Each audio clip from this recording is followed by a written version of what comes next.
আজ একটি মজার গল্প পাঠ করব। কেদারমাটির মানিকজোড়, প্রিয়ম মজুমদারের লেখা।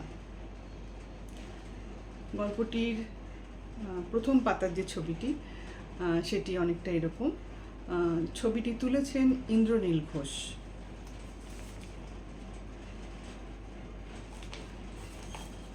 শুরু করছি। আমাদের কোনো দোষ ছিল না। আমরা গরমের ছুটিতে দুপুরে জমিদার বাড়ির সামনের মাঠে গুলি খেলছিলাম। আমি, নেলা আর খ্যাপা। দুদল লোক এসে আমাদের জমিদার বাড়ির ঠিকানা জানতে চাইল। আমরাও হাত তুলে দেখিয়ে দিয়েছিলাম। সেখান থেকে এত বড় কেলেঙ্কারি হয়ে যাবে কিভাবে জানবো আমরা? ওহ, কি হয়েছে তাহলে প্রথম থেকেই বলি। জমিদার বাড়ি তো নামেই জমিদার বাড়ি, শুধু বাড়িটুকু আছে, জমিদারি কিছুই নেই। বরং বাড়ির দেখভাল করতেই হাপিত্যেশ অবস্থা। থাকেন তো মাত্র দুজন, বড় কাকাবাবু আর ছোট কাকাবাবু। বড় কাকাবাবু স্কুল মাস্টারি করেন, আর ছোট কাকাবাবু দিন রাত শুধু মিস্ত্রি লাগিয়ে বাড়ির এপাশ ঠিক করেন তো ওপাশের প্লাস্টার খসে পড়ে, ওপাশ ঠিক করেন তো এপাশের বাগানের আগাছা জন্মে যায়। একসময় ছোট কাকাবাবু ছিলেন এই অঞ্চলের নামকরা ব্যায়ামবীর। এখনও মাঝে মাঝে বিভিন্ন যোগব্যায়ামের প্রতিযোগিতায় যান বিচারক হিসেবে। এছাড়া এই বাড়ি, পুকুর, জমি, বাগান সামলাতেই তিনি জেরবার। শেষ জমিদার ছিলেন শুনেছি প্রতাপ নারায়ণ সিংহ রায়। তার ছিল দাপট। ইংরেজদের সঙ্গে তিনি চোখে চোখ রেখে কথা বলতে পারতেন। তবে আমরা হিসেব কষে দেখেছি সেটা নিশ্চয়ই স্বাধীনতার পরে, কারণ তিনি গত হয়েছেন এই বছর দশক আগে। তাহলে যৌবনে দুর্দণ্ড প্রতাপ ইংরেজদের তিনি পেলেন কোথা থেকে?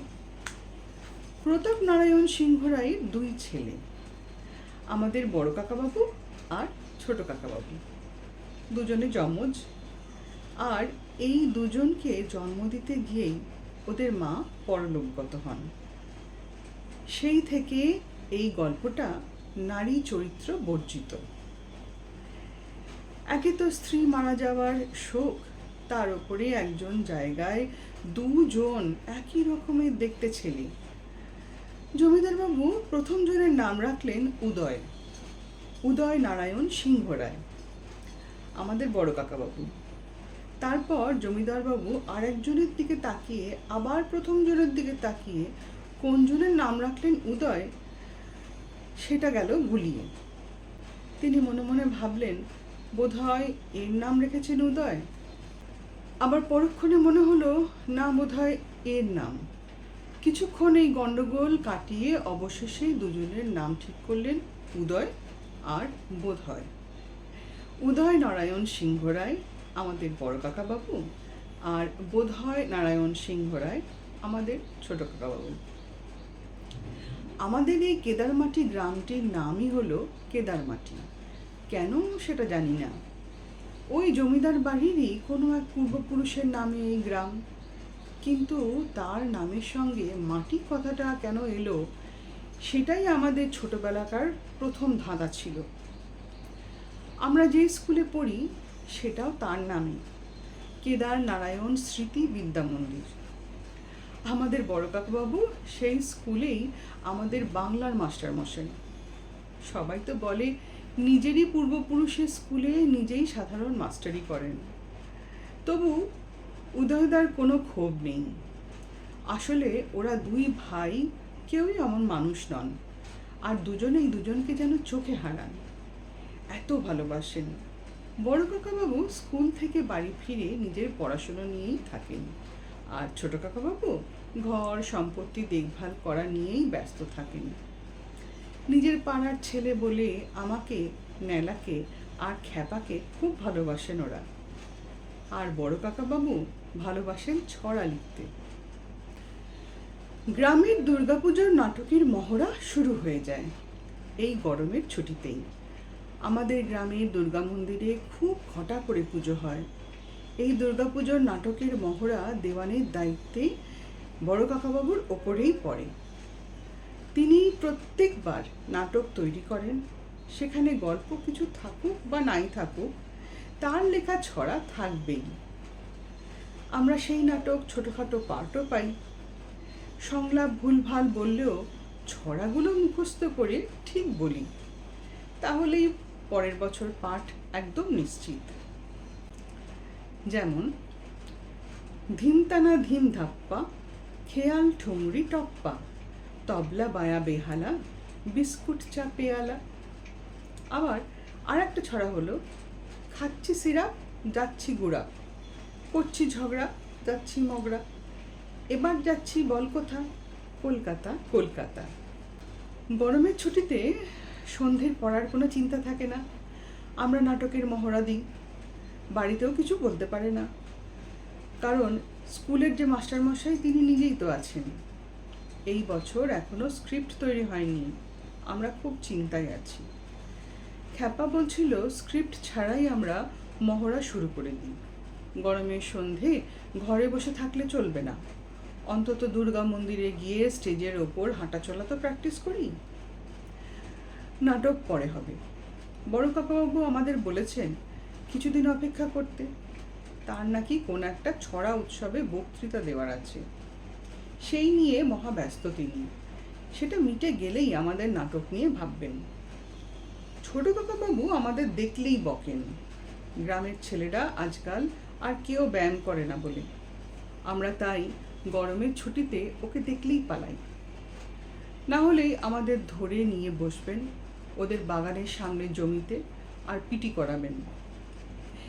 আর তারপরেই শুরু করবেন প্রাচীন যুগের মুনি ঋষিরাও যোগব্যায়ামের গুরুত্ব নিয়ে কি বলে গেছেন সেসব কথা। ছোট কাকাবাবু বিভিন্ন জায়গায় ক্লাবে যেসব যোগব্যায়ামের প্রতিযোগিতায় যান, সব জায়গাতেই বক্তৃতা রাখতে উঠে এই কথাই বলেন। খ্রিস্টের জন্মের অনেক আগে থেকেই আমাদের দেশে যোগব্যায়ামের প্রচলন। এই যোগব্যায়ামই পারে একমাত্র আমাদের বিনা ঔষধে সুস্থ রাখতে। যোগব্যায়াম সকলের বয়সের জন্য সবার দিন অন্তত 15 মিনিট করে করা উচিত ইত্যাদি। আমাদের যোগব্যায়াম ভালো লাগে না, বরং বড় কাকাবাবুর ছড়া মুখস্থ করে শোনাতে বেশি ভালো লাগে। ছানাপোনা ভূতেরা, অজ পাড়াগার লুটেরা, নেংটি ভূতের ছা, হাপিস হয়ে যা। গরমের ছুটি তাই রোজই রবিবার, কিন্তু একটা সত্যিকারের রবিবার দুপুরে আমরা যখন গুলি খেলায় মত্ত, একটা সাদা 4 চাকা গাড়ি এসে দাঁড়িয়ে আমাদের পাশে বলল, খোকা, উদয় সিংহ রায়ের বাড়ি যাব কোন দিকে? হাত তুলে দেখিয়ে দিলাম, এই তো উল্টো দিকের রাস্তা দিয়েই মেন গেটের ভিতরে সোজা ঢুকে যান, বাগান পেরিয়ে বাড়ির সামনেই লম্বা বৈঠকখানা ঘর, একটু চেঁচাবেন, পেয়ে যাবেন। আমরা বুঝলাম আজকেই তাহলে বড় কাকাবাবুর সেই ছড়া উৎসব। যাক বাবা, আজকের পর তাহলে নাটকের প্রস্তুতি শুরু হবে। কিছুক্ষণ পর আওয়াজ শুনলাম, সাদা গাড়িটা চলে গেল। আমরাও গুলি খেলায় মত্ত, কাছে গিয়ে টাটা করাও হলো না। কিছুক্ষণ পর আমার একটা গাড়ি এসে হাজির, এবার লাল গাড়ি।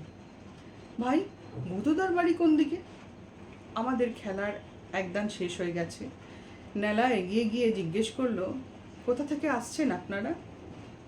লাল গাড়ি ভিতর থেকেই একজন জানালো, আমরা শিবহট্ট গ্রামের জনকল্যাণ সংঘ থেকে আসছি। আমাদের ওখানে যোগব্যায়ামের কম্পিটিশন, আর বুধদার সেখানে জাজ হিসেবে যাবার কথা।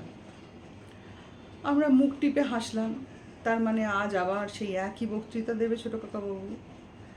আজ আবার একই দিনে 2 কাকারই অনুষ্ঠান পড়ে গেছে, ভালো ব্যাপার তো। নেলা হাত তুলে রাস্তাটা বুঝিয়ে দিল, লাল গাড়িটা চলে গেল। আর কিছুক্ষণ পরে আমরা দাঁড়িয়ে আছি নিমতলার সামনে, আর দেখি লাল রঙের গাড়িটা বসে বড় কাকাবাবু যাচ্ছেন। আমাদের দেখে আবার হাতও নেড়ে গেলেন। আমি নেলার দিকে, নেলা খ্যাপার দিকে, খ্যাপা আমার দিকে তাকিয়ে মুখ চাওয়াচাই করলাম। কি ব্যাপার হলো? এরা তো ছোট কাকাবাবুকে খুঁজতে এলো, বড় কাকাবাবু এদের সঙ্গে যাচ্ছে কেন? আর বড় কাকাবাবু তো অনেক আগেই একটা সাদা গাড়ি করে অন্য অনুষ্ঠানে চলে গেছেন। সাদা গাড়িটাও তো চলে গেল আমাদের সামনে দিয়ে, তাহলে সেটাতে কে গেল? গন্ডগোল হয়েছে, কিছু একটা বড় সড়ো গন্ডগোল হয়েছে। এই আঁচটা আমরা আগেই পেলাম।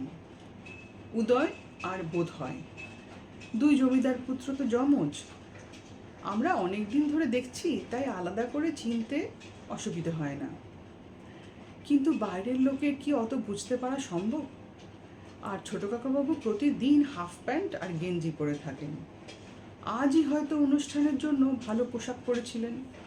আর ছড়া উৎসবের উদ্যোক্তারা তাকেই সামনে পেয়ে ছড়াকার ভেবে প্রথমেই নিয়ে চলে গেছেন। আর পরে যোগব্যায়ামের প্রতিযোগিতার লোকেরা এসে বড় কাকাবাবুকে নিয়ে গেছেন। হায় রে! বড় কাকাবাবু না বোঝেন যোগব্যায়ামের কিছু, আর ছোট কাকাবাবু না বোঝেন ছড়া কবিতার কিছু। সেদিন রাতে নেলা এলো আমাদের বাড়িতে। বলল প্রফুল্ল কাকা এসেছিল ওদের বাড়িতে। বাসস্টপ দিয়ে ফেরার সময় নাকি বড় কাকাবাবুর সঙ্গে দেখা, তাই বাইকে চাপিয়ে বাড়ি পৌঁছে দিয়েছে। বড় কাকাবাবু নেলাকে বলে দিতে বলেছেন আমাদের আগামীকাল বেলার দিকে জমিদার বাড়িতে দেখা করতে যেতে। আমাদের তো হাড় হিম। দুপুরে গলি খেলতে ব্যস্ত ছিলাম।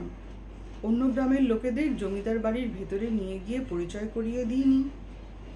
আর সেইখান থেকে কি বড়সড় কেলোর কীর্তি ঘটে গেল। বেলায় আমরা তিনজন ভয়ে ভয়ে গেলাম জমিদার বাড়ি। আশ্চর্য, আজ ছোট কাকাবাবুকে বাগানে তদারকির কাজ করতে দেখলাম না। কি জানি গতকাল কি হয়েছে ওদের সঙ্গে। আরও ভয় বাড়ল।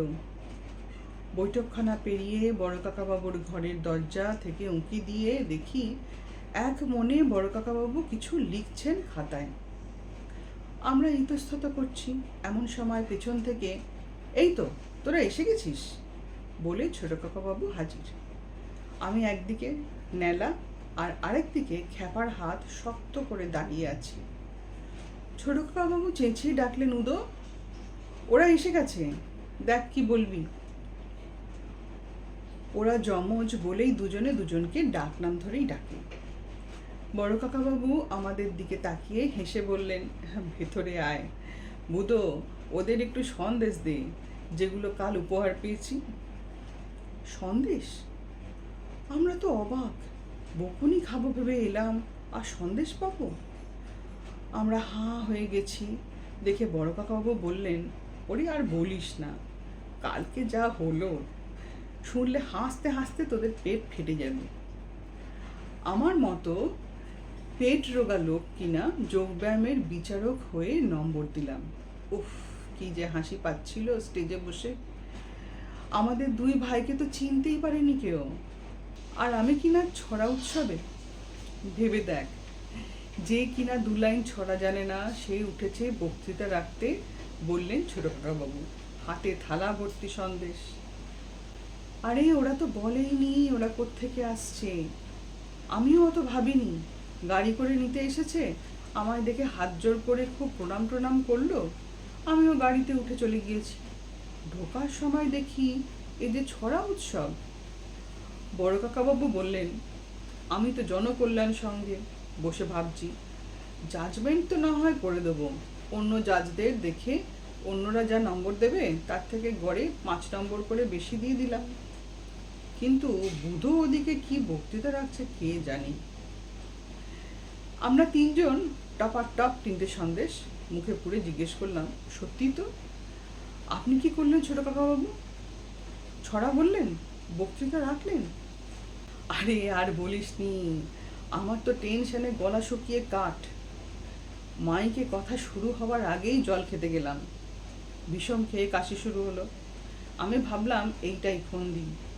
আমি খুব কেশে মাইকে বললাম, দেখুন আমার খুব কাশি হয়েছে, তাই বেশি কথা বলতে পারবো না।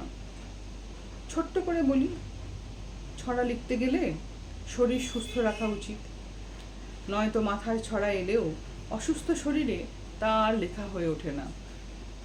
আর শরীর সুস্থ রাখতে গেলে যোগব্যায়াম করা খুব জরুরি। ব্যাস, তারপরের কথাগুলো তো তোরা জানিসই। আমাদের দম চাপা হাসি পেল। হাসতে হাসতেই আমরা জিজ্ঞেস করলাম, আর ছড়া? ছোট কাকাবাবু বললেন, বলেছি বই কি। একদম শেষে নামার আগে নিজেই বানিয়ে বলে দিলাম। এখন মুখস্থ রেখেছি, শুনবি? আপন বাপন চৌকি চাপন, ভুজাঙ্গাসন, বিমুক্তাসন, বজ্র হলো পদ্মাসন, ধনুরাসন, বৃক্ষাসন, সবের শেষে সবাসন, সুস্থ সবল প্রাণ ও মন। ব্যাস, হয়ে গেল আমার বক্তৃতা। আমরা 5 জনেই হো হো করে হেসে উঠলাম। ততক্ষণে সন্দেশের থালাও শেষ। বড় কাকাবাবু বললেন, আর যে জন্য তোদের ডাকা, কাল ফেরার পথেই নাটকের প্লট মাথায় এসে গেল। এই ঘটনাটা নিয়েই এবার পুজোয় নাটক হবে। কাল সারা রাত বসে লিখেছি, দেখ তো কেমন হয়েছে। আর নামটাও দিয়েছি আমাদেরই নামে। হাতে নিলাম আমাদের এবছরের পুজোর নাটকের স্ক্রিপ্ট লেখা খাতা। ওপরে দেখলাম বড় বড় করে লেখা রয়েছে নাটকের নাম উদরপিণ্ডি গুদর ঘাড়ে। বেশ মজার গল্প। এরকম মজার গল্প নিয়ে ভবিষ্যতে আরও আসবো। সঙ্গে থাকবেন। পারলে লাইক, শেয়ার, সাবস্ক্রাইব করবেন আমার চ্যানেলটি। পাশে থাকবেন। সবাই ভালো থাকবেন। নমস্কার।